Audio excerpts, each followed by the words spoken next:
Hey people, welcome to the Photo Mama podcast. Conversations on all things motherhood, photography and life. I'm Ikoja Mercy Haruna, but you can call me Mercy. I'm a photographer and a mom of two beautiful babies. And I'm Elsie Kifuengare. I'm also a photographer and a mom of two. Hi everyone, it's so good to be back chatting with you all again. We hope you've had a really nice summer break. In this episode, we are joined by Dominique, a photographer, curator, and mom of two. But before we start the episode, we want to thank Dominique for her openness. It's not easy, especially when your personal life is usually private. Yes, thank you for your vulnerability and willingness to share your story and inspire our listeners on their individual journeys. We hope our conversations will inspire other photographer moms to join us in future episodes. So without further ado, let's jump into today's episode. Dominique Nok is a Black female portrait photographer and curator who was born in Paramaribo, Suriname, in the West Indies. With more than 20 years of experience as a commercial photographer, she has been a magazine editor and has a bachelor's degree in journalism and a master's in curating.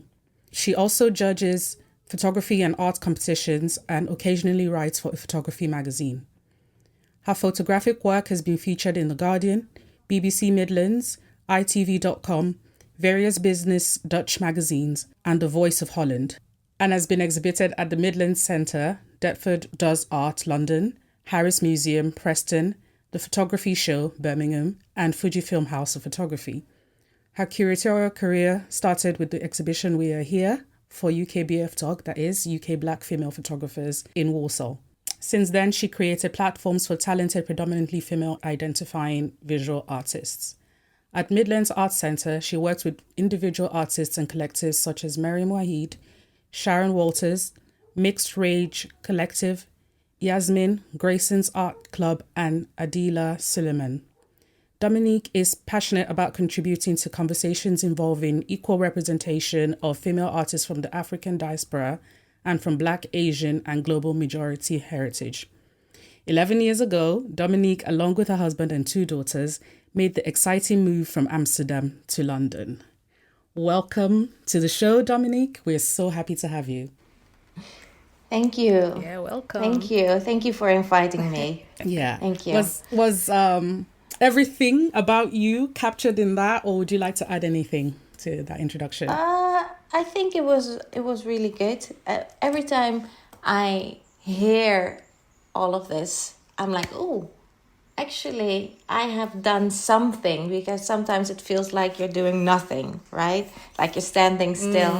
But actually, yeah, I'm hearing about my career from someone else, and it just feels like, oh, yeah, I've done something. It's nice. It's nice to hear someone else kind of like detail your career, your history, and all you've done, and suddenly you're like, oh, okay, I did that, right? Elsie, I know you feel the same way.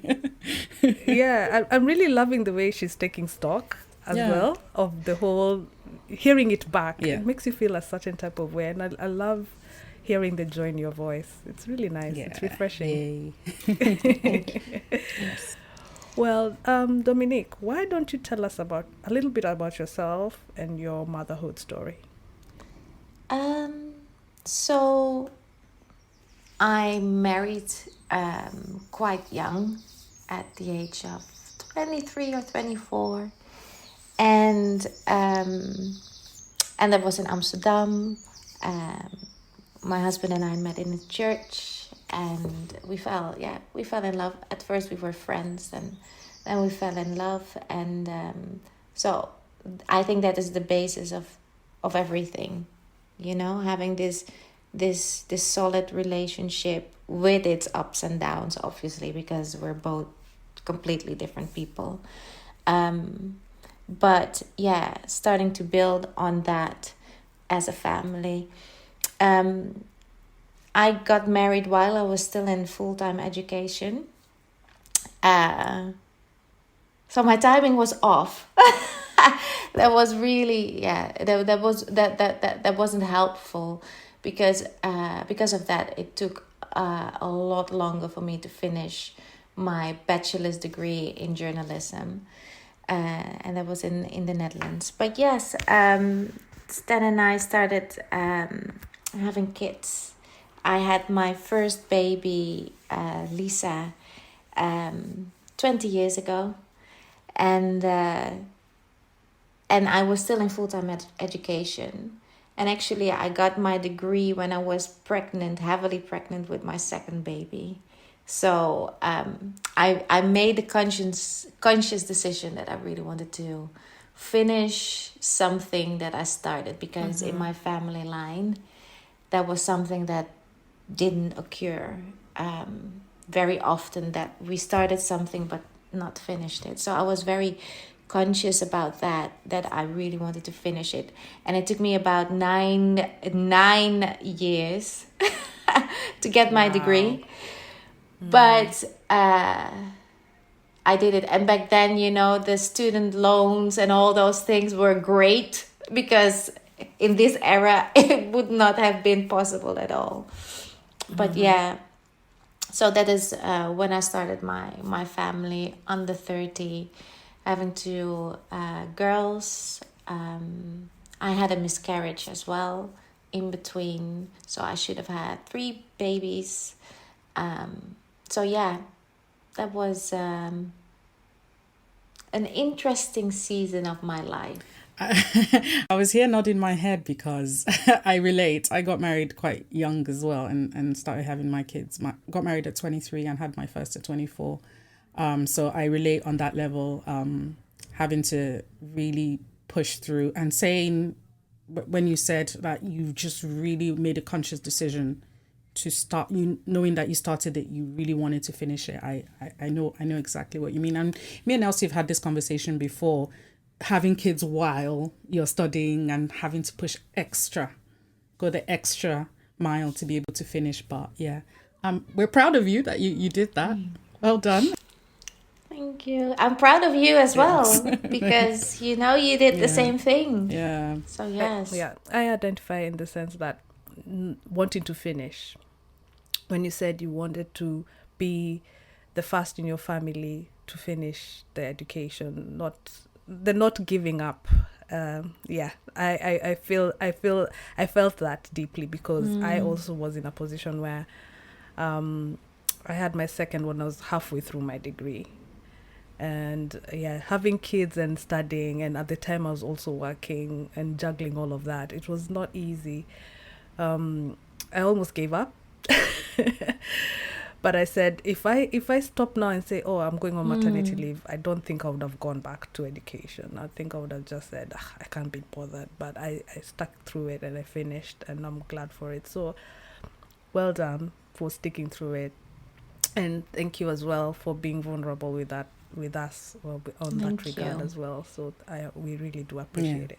And I'm sure that some of our listeners will relate to that as well, because we talk to so many different people on different journeys, and it's good to have someone else that has done this simultaneously with raising kids, and kind of like, because now we're going to ask you about how you navigated that and all the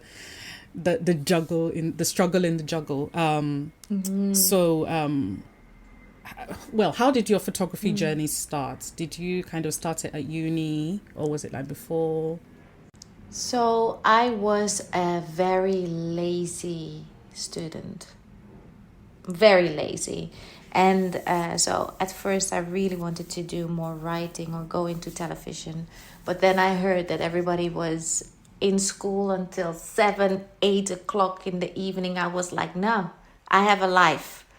So someone said, you should look into photography, because it's quite simple, and so that's the reason why I chose photography. So it isn't something very like,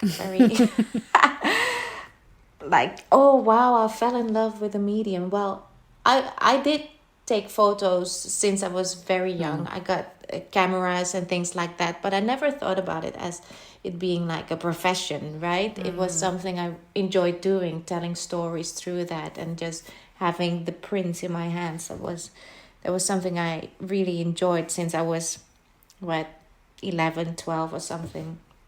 So hearing that was actually something I could do for my profession with photography, and it didn't take up all of my private life. That sounded very, very good. And then I just fell in love with still images, that I could tell a story through one single image, actually.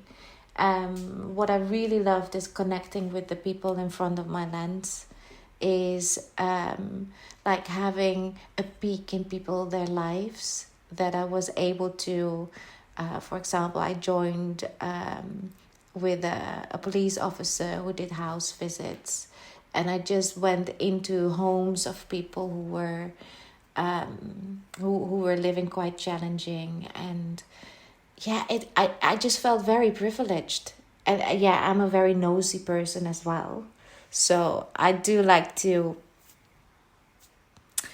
I love other people, their stories, and listen to them. And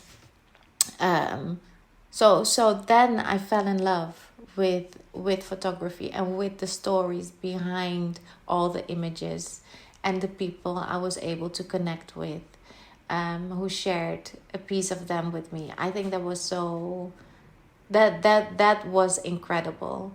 It was a challenge, because I really wanted to take up more photography, but then I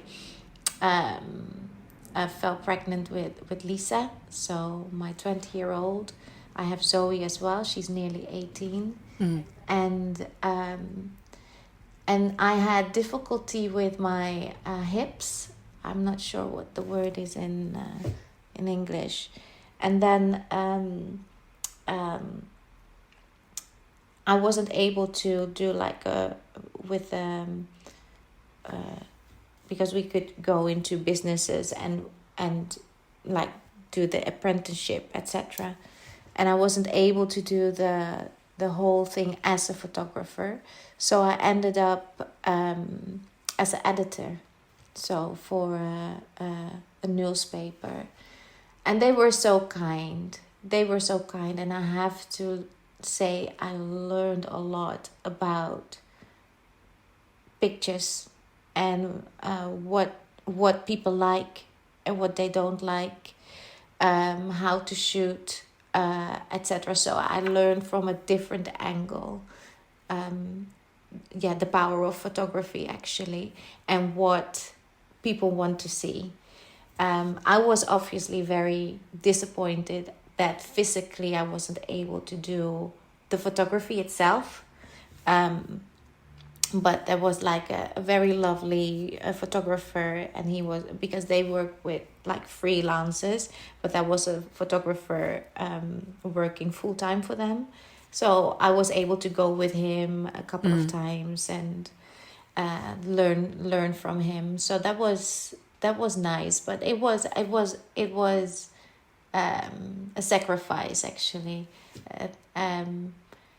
But yes, that is actually how I fell in love with photography, how I fell in love with the storytelling, how I understood what images speak to others. But there is a downside, is that because I know what people want, that I sort of started losing my own voice, because I was starting to produce what I knew that people would like instead of what I want to share with the world. And I think because I've been working with commissions since then, that is still an exploration for me, because I've been mainly busy in like the commercial industry for businesses and for artists and things like that. So I just I'm still exploring, okay, what do I want to tell? Well, where is my creativity and things like that? So I think it started somewhere there on that with my apprenticeship, that I started losing my voice already. And I have to say that's 20 years ago, right? So So that can be the downside. Yeah. So before we kind of go into how this photography journey evolved into your curating journey, because I know you really want to touch on that. You started to talk about how you had like pelvic issues when you were pregnant with your daughter, and then you couldn't do apprenticeships because of that and other things. Were there other things that you faced? Any big challenges you faced with juggling your photography and your motherhood at that time? So I was in the privilege that my husband was able to provide financially. He was young and he is like an entrepreneur and self-made, and he's a dropout from university and started businesses, and he did very well for himself. So I had the privilege until today, actually, that I can do whatever I like. Of course, being an entrepreneur, there are risks. So there have been times that my family was leaning on me with my photography. And I'm thankful and grateful to God that those times I got many jobs, and I was working like three times a week, 3-4 times a week, and that's like full time for a photographer, for a freelance photographer. So I was very, very much privileged that I was able to do that. So the financial side of things. So when he was going through a phase, he stayed home with the kids. So he was the one staying home with my youngest, because it was when she was about 1 or 2 when things started to shift for him and he needed to refocus. So for a couple of years, I was the one providing, and so yeah, we had financial challenges in that sense as well. But the only way is through, and the kids had a very happy childhood. I hope. Let's hear in 20 years time. But yeah, when I hear them talk about, what they did on their bikes, playing outside, playing with us, doing all those things, I hear that they have nice memories of their childhood, even though we weren't able to give them the coolest stuff, all the things that society makes you believe you should have. They were still happy kids. I'm not so sure about now, because now they want to have like everything. So, but yeah, they're both working as well, like like student jobs, so they're able to pay for that themselves. So again, I'm very privileged with Stan being my husband, because financially he studied like accountancy before he dropped out. So he's really good with numbers, and but yes, we have been through ups and downs. So what has been the most major thing is that my relationship with money has changed. The way I look at money has changed. That it is like automatic. I when I am going for like, and that wasn't only when I was like in a privileged position, like I am now, that I literally don't have to work, but back then, that I wasn't chasing money. I was doing what I knew I had to do, and money was like the outcome, was automatically like the outcome. And there is like a very weird thing. I said to someone, I really want to work for a magazine, and I think in that week someone rang me, Dominique, I would love to have you on board for our urban magazine. I'm like, what? What's happening? And so like the serendipity type of thing, that when you when you communicate and put something out in the world, that something suddenly starts to happen. Not always, but sometimes, things just start to happen. So fall into place. It is like a very weird thing, but I have to say that is something that happened, and I had to chase a lot as well. And back then, especially, my husband was a shark. Whoever didn't pay, and I chased them a couple of times. He said, "Whoa, I'm going for the money." So it has been a really like a together kind of thing, and also growing into the worth of money. What is money?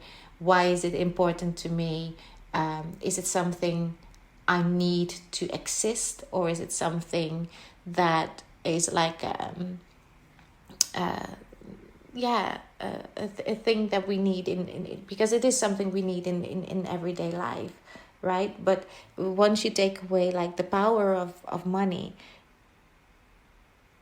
then suddenly it doesn't have power over you anymore. It sounds weird and quirky, Yes. but it is something that I have lived through. So yeah, that's it. Because we have been in very challenging situations, not being able as well. We had to move back in with my mother-in-law and things like that. So it hasn't been like this always. But once we started to change our way of thinking about money, the world around us started to shift.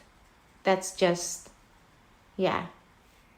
Before we discuss your curating, there's one project I really wanted to touch on, which was a whitewash project that was showcased at the first ever exhibition by UKBF Talk photographers. Would you like to go through this project? How did you come about this idea?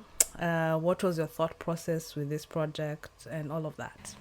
So when we moved from Amsterdam to the UK, I sort of lost, I sort of starting to rediscover my own voice, my own stories, the things that I believe should exist in the world.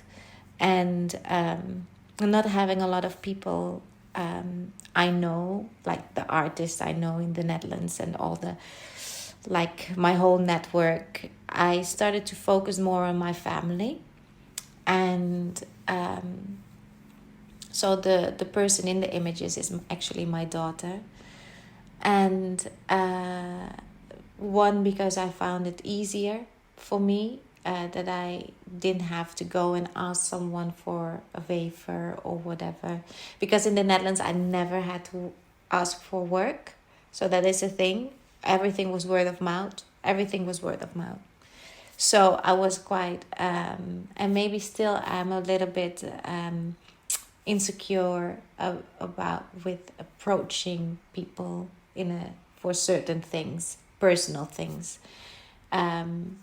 Because commercially, if you get like a commission, and then it is either a model or so it is different than asking for more the personal things, the stories I wanted to tell. And I was thinking, what is something that stayed with me throughout my childhood, and that were like whitening products. And so in my household, and when I was growing up, people did use those skin things. What was it? It was a Dark and Lovely bleaching products, and it wasn't. It was one of the brands that was quite famous at that time, and one day I picked it up myself. So my mom is dark skin, my dad as well, but they are divorced. So that's just my mom, and my brother is dark skin as well. And so I am the only light skin of this family unit. And I picked it up one day just to rub moisturizer on my face. And then my mom came and said, no, don't use it. And I said, why? No, you don't need it. And I said, why? So I looked at the back and I saw that there are like bleaching ingredients in it. So I said, what are you doing? And so I threw it away. But that is something that stayed with me all of my life. And I thought, let me create something about a topic that is quite difficult, because there are two that, you know, as a Black community, we have to deal with a lot of things coming from outside, right? But there are issues inside the community as well. And we don't really always have time to discuss these things because we're constantly working, fighting, surviving whatever happens on the outside. So I thought I want to make this project not for anybody else to judge us, because I do not judge anybody who is using it, because it comes from somewhere, right? It has like a history, a past, why people are using these products. So I do not judge it. The only thing what I wanted to do is to start like this conversation, that you understand why you're using it. That is the only thing. And if you understand why you're using it and still want to use it, that's up to you, you know. But if you just do it because you think that is something you need to do, then, you know. So I wanted to start this conversation, and then I took the obvious. I took bleach from a bottle and set it up. Ordered a couple of things. So I did quite a lot of fashion photography, beauty type of lifestyle type of photography. So everything that is like documentary style still has like this flair of beauty or something. So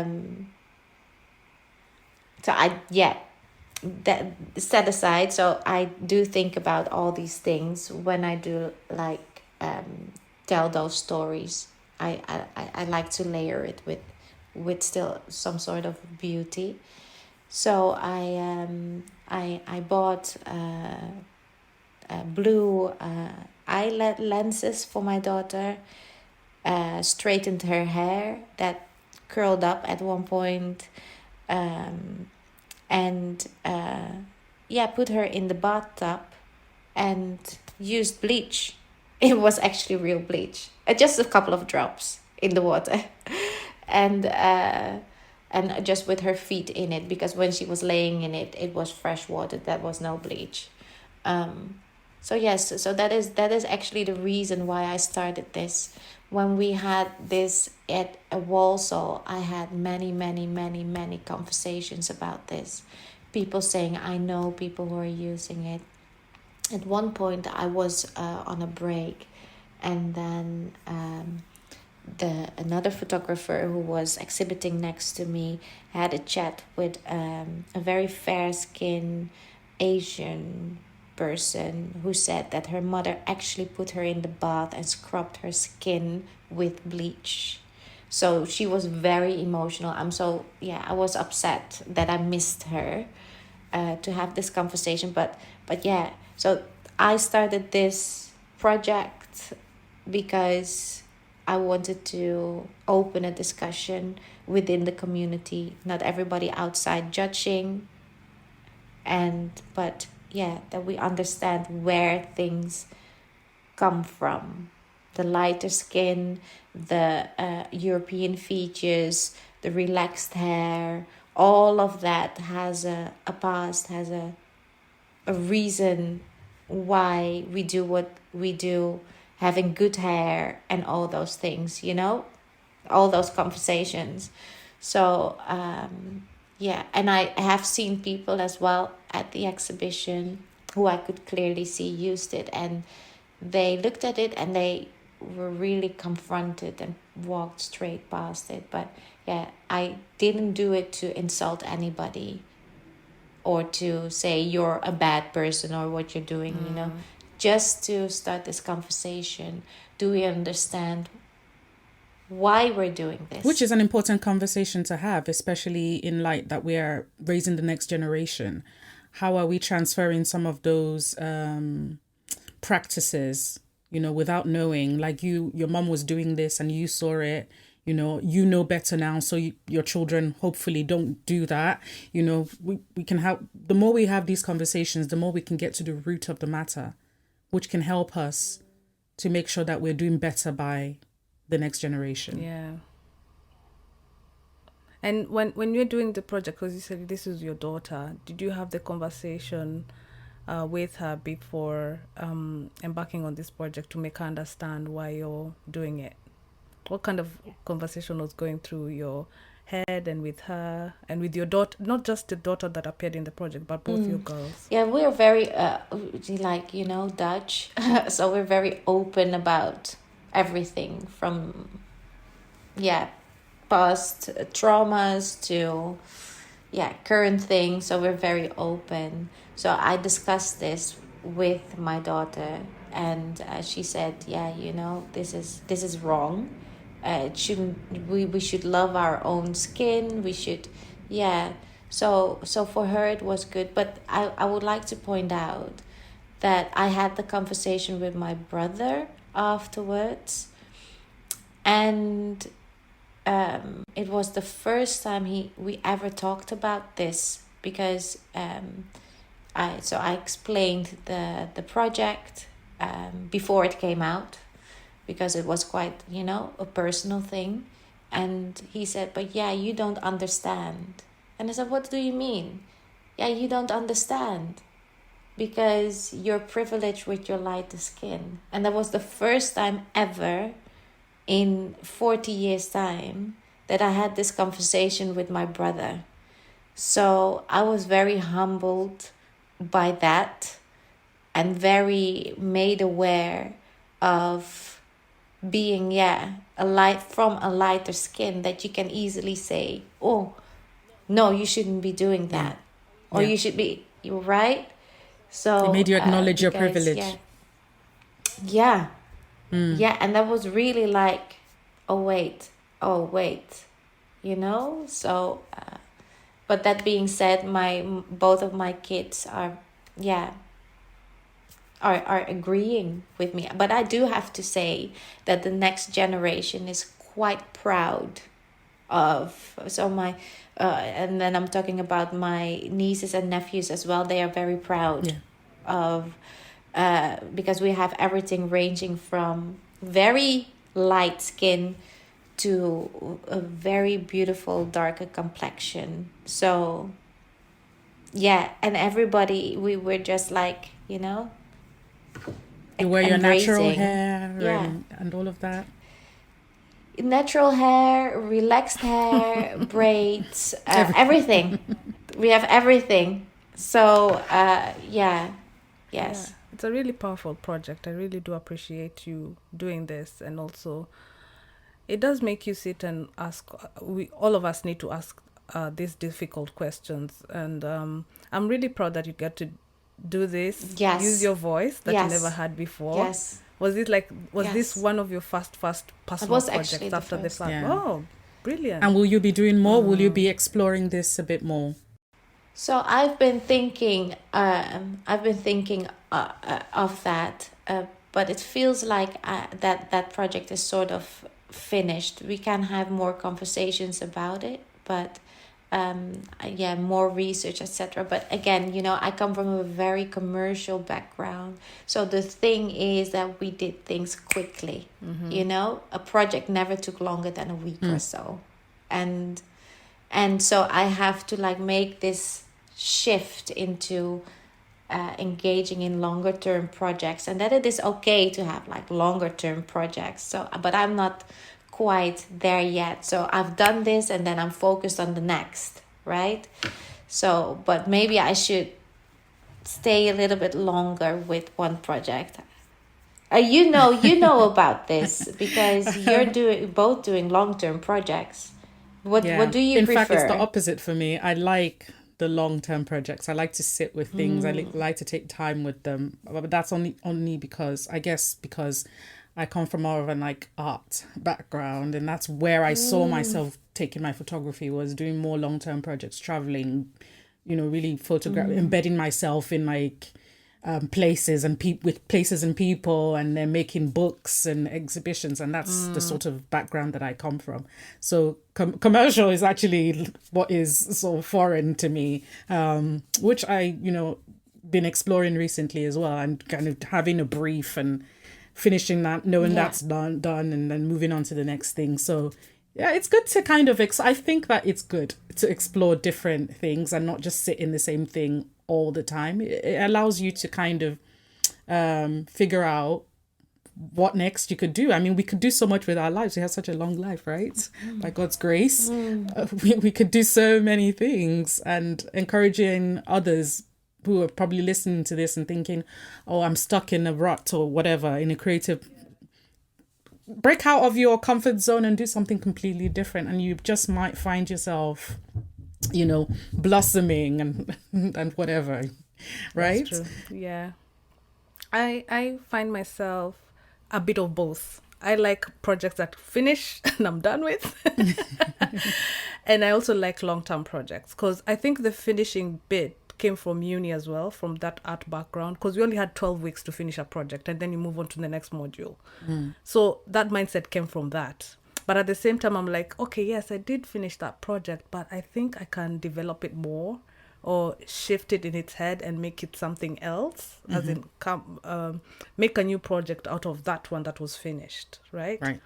And it kind of turns we can so actually we can do that, because in my head, like, it's like impossible to revisit something that I have sort of finished, but you're actually saying that I can. Yes, you can. Absolutely. Yeah.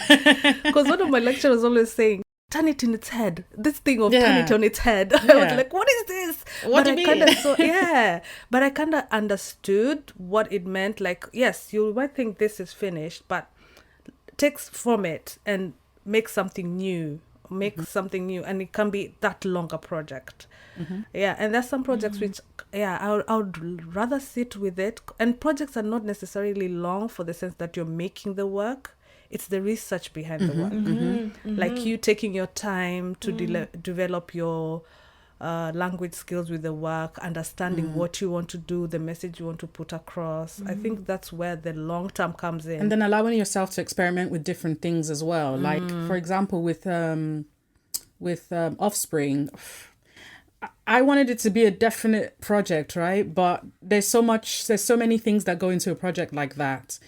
I'm working with participants, so I have to look for participants. And then I've done this mini exhibition that you attended, Dominique. And that's been okay. I've done that, but what else do I want to do? Do I want to photograph more people? I've done black and white. Do I want to maybe do some color? So eventually I'm thinking it's going to be a book. So I'm thinking, definitely more people. There's also the consideration of cost. I mean, that's an important part when you're doing a project like this, is that it's self-funded, or you have to look for funding for it. There's time that, as moms, it's very difficult to find time. And so, a project that maybe would have taken a year, suddenly it's taken 2-3, but it's okay. For me, that's okay, because every step of it for me is interesting as much as the finished product of it. Do you understand where I'm coming from? Yeah, that's really good. Really good. I'm putting it on my hard drive. In my head. Thank you. Love that. So I'd like us to sort of pivot into talking about your curating career and how that evolved from being an editor and being a photographer and all of that. Just so tell us a little bit about how that evolved. How did you go back and study? So, yes, I was living here and trying to find my voice as a photographer, etc. And then I thought, yes, but what's the next step? How can I share with the wider public? How can people come across this story? How can they learn from this? How can I start conversations? So I started going back to museums and back to actually my roots with exhibiting and with more documentary style photography, and went to talks. And I was at the V&A, and there was someone, and he was like the curator. And I always knew like that there are like people who are putting things together like an exhibition, you know. And I actually thought that is what a curator does, like the display. But then I saw that this curator did other things as well, and I thought, wait, let me have a look into and just dive into what that actually means. And so then I applied for the for a curating course at Chelsea College, and I got in, and it was actually purely the reason why I wanted to do it is to get some control of what is seen, to get more representation of people who look like me, who look like my husband and his family, my family and my friends. So mainly focused on Black and global majority communities. And so actually it was the reason why I started curating is because I wanted to be like this bridge between not being known, not being seen and heard, to building like these opportunities for people to get the recognition of their hard work and their passion and their brain, the way of thinking. So that was why I started. And then COVID happened.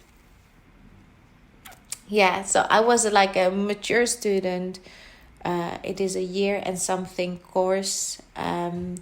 And I thought, I can do it in a year. I can do a year. And then COVID happened. And so we did it, had hybrid learning. So we weren't able to do all the hands-on things that are usually done. But I learned a lot about, contextualizing, researching, not as much about the display, because actually as a curator you are display is like the final little bit that you're doing. It is mainly researching. It is working with liaising with artists.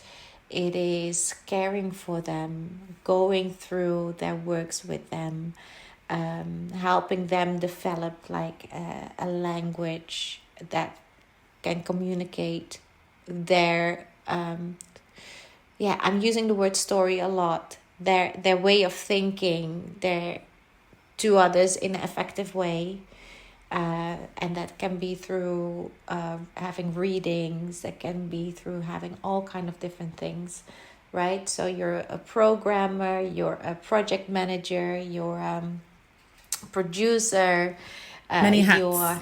You're many hats. And actually I loved doing that, and I love being a curator. And again, I can have a peek into people, their lives in a different way. Nosy.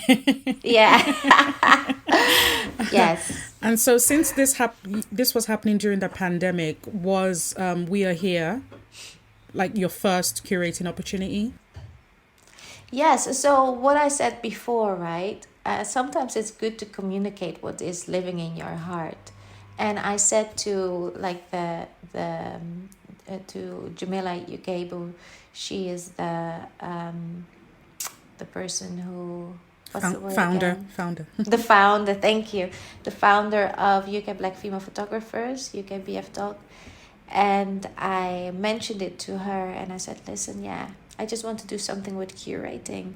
And I said it before I was doing my degree. And then there was suddenly Walsall. Denise Maxwell had like a space, and suddenly in a couple of weeks' time there was like the opportunity for the community to showcase their works. And they said, well, you wanted to be the curator. Yeah, I know you want to be the curator. Would you like to do it? But actually, this was only like the display. And I said, listen, being a curator is more than that, but yes, I'm happy to do the display for you, right? And to sort of write a couple of things as well. But it was very... It wasn't like the curating that I am engaging with now. Right. So, but it was a very good start. And actually, whenever you're working as a curator for a bigger institution, you have like different pockets you are assigned to. So some are only engaging with the writing, and some are only doing the artist liaising, and some people are doing only, different pockets. And as an independent curator, everything sort of comes on your plate. So and it's, some institutions you have to do everything. But yes,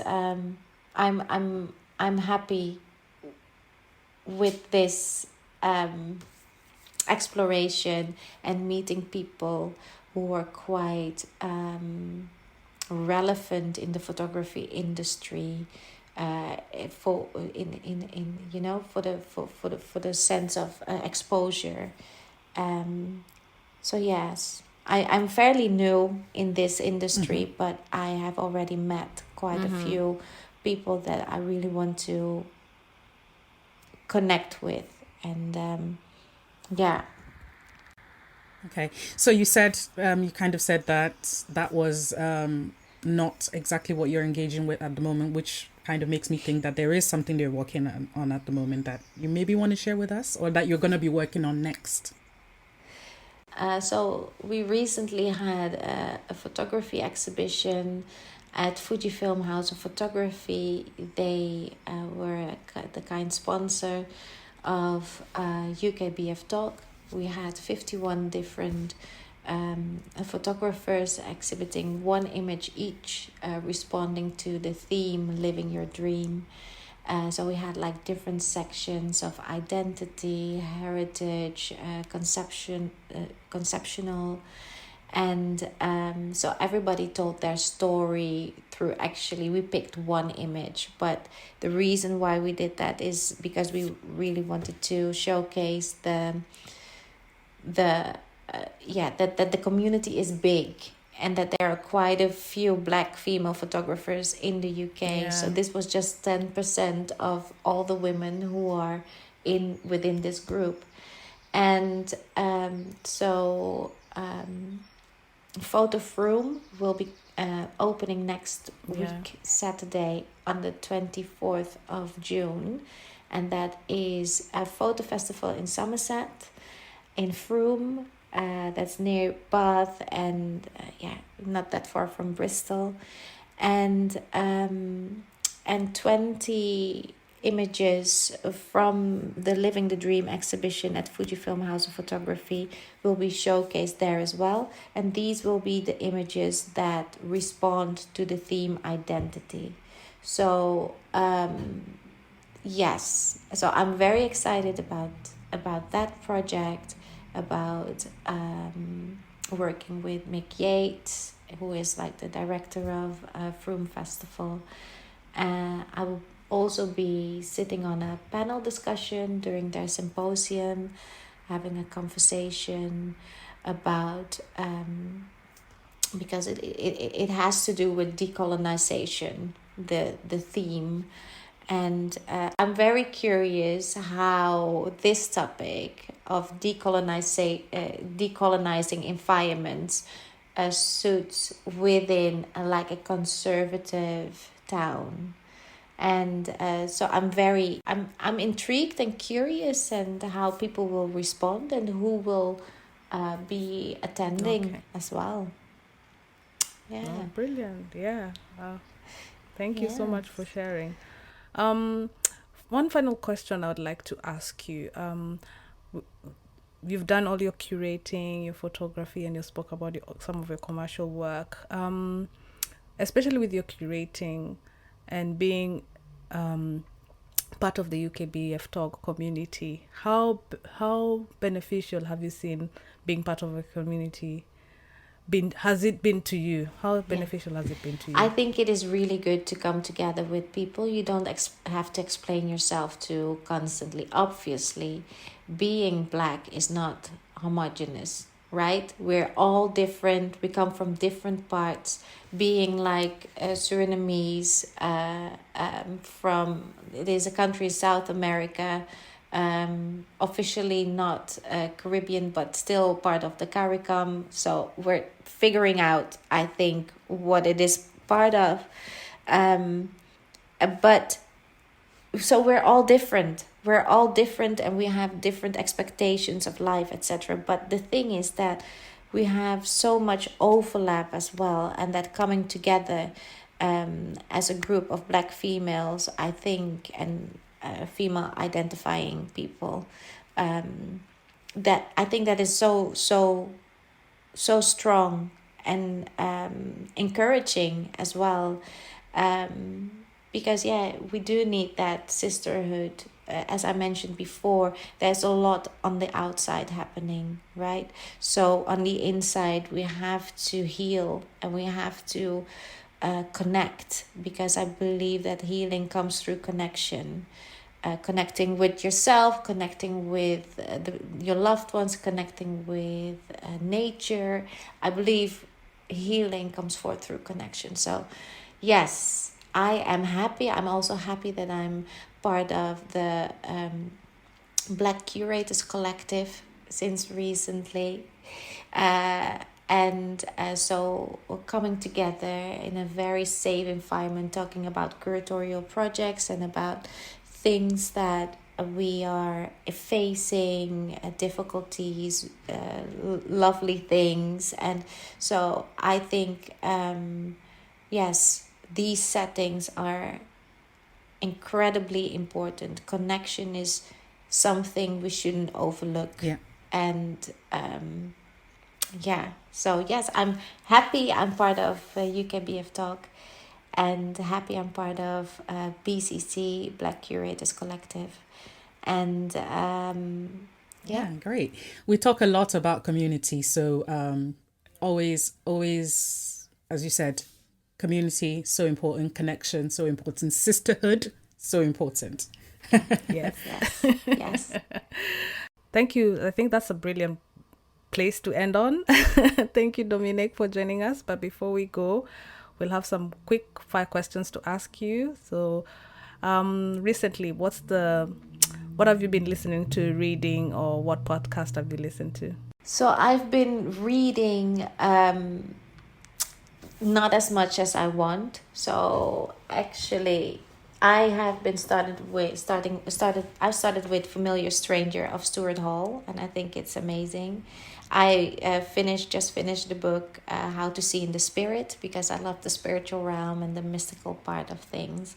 And I'm about to start a book about Noah. That is like a fiction, and it is very interesting. Nice. Noah from the Bible. Yes, it's Noah from the Bible. This book. Okay. Yes. Yes. Okay, we'll share the details in the show notes with our listeners. Yeah. So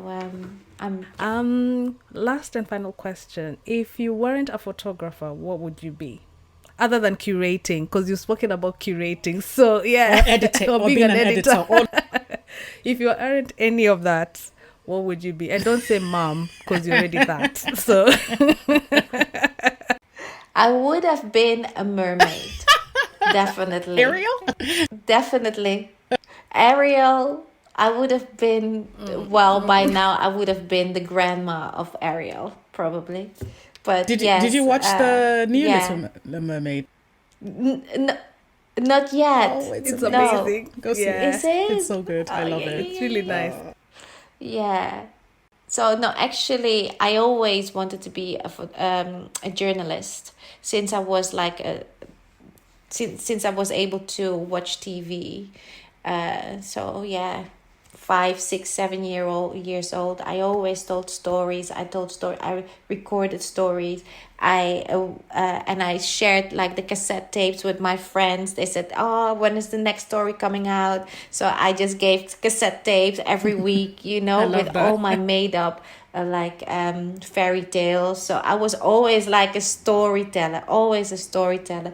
I always wanted to be a writer. That's why I went to study journalism. I'm not so sure if I had to choose that course, but anyway, but yes.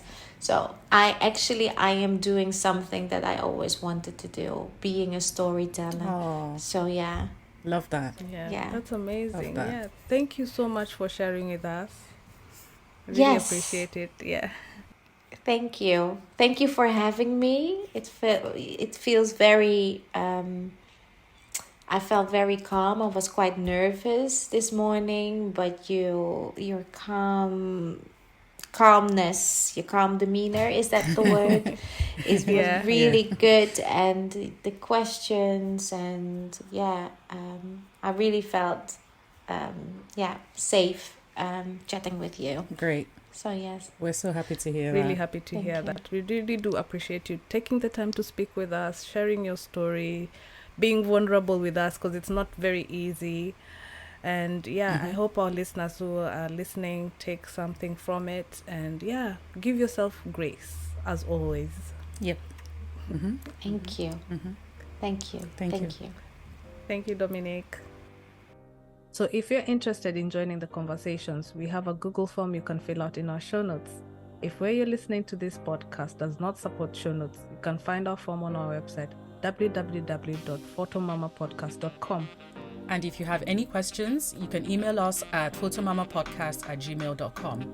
Also, you can follow us on Instagram, Twitter, and YouTube at photomamapod. Catch you on the next episode.